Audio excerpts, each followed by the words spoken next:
My instructional strategy I chose to become more familiar with is complex organizers, specifically mind mapping and concept mapping organizers. What are they? Complex organizers are visual tools including charts, maps, and diagrams that help students to simplify and understand complex information. Concept maps are visual organizers used to represent the relationships between abstract concepts. They are designed as a hierarchy with the main concept at the top of the map and inferior ideas below it, generally used to break down ideas. Concept maps allow students to think about the meaning and understanding of concepts by testing relationships of subordinating parts.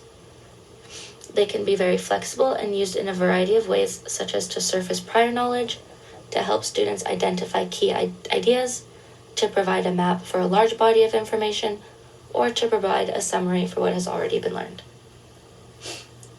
Mind maps are also visual organizers, but use images and association to allow students to remember complex ideas or concepts. Mind maps are a creative way to organize, create, and recognize patterns, and make connections between ideas and concepts. They are usually used for brainstorming purposes, unlike concept maps. The visual components and use of symbols as representation also help to form these connections.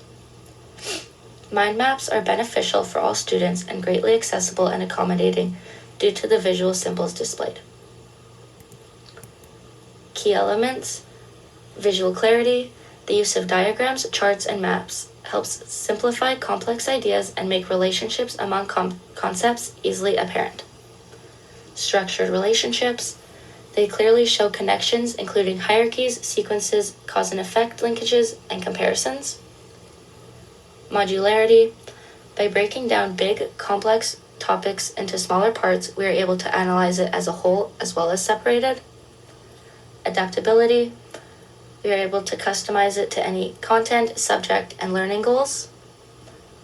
And accessibility. Students with multi-needs are able to participate and understand visual symbols.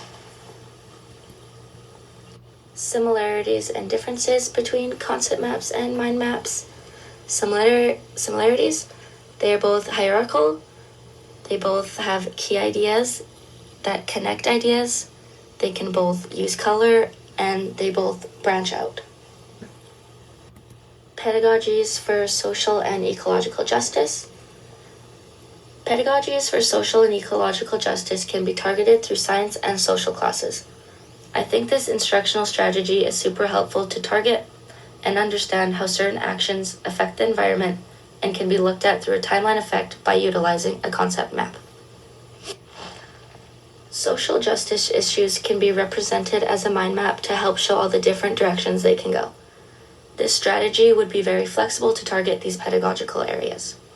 For my micro-teaching activity, I chose grade 5 social studies. The outcome is explain the purposes and functions of governance structures in Canada, including First Nation systems and those patterned on the Westminster parliamentary system, with indicator A. Represent in graphic format the structure of various levels of government in Canada, including municipal, First Nations, provincial, territorial, and federal governments.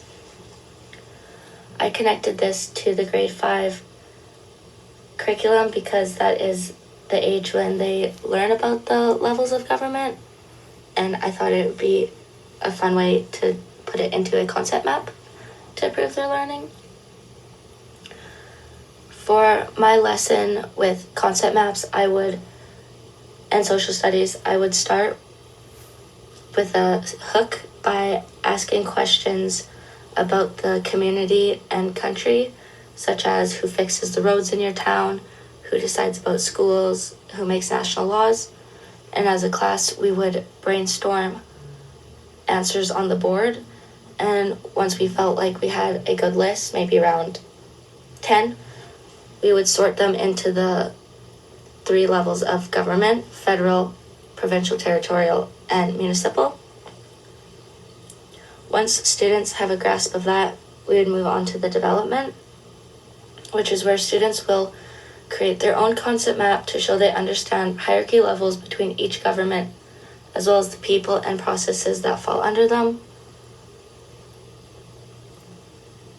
So, as this slide looks like, theirs would be way more detailed and larger, but it would basically sum it up like this. The closure students would display these around the school or in their classroom for others to know and to have that reminder around them. And for an assessment for this lesson as well as this instructional strategy, I would choose an exit slip, and on it I would ask what the 3 levels of government are, and that they list one person or role under that each government and one service under that each government. Thank you for watching.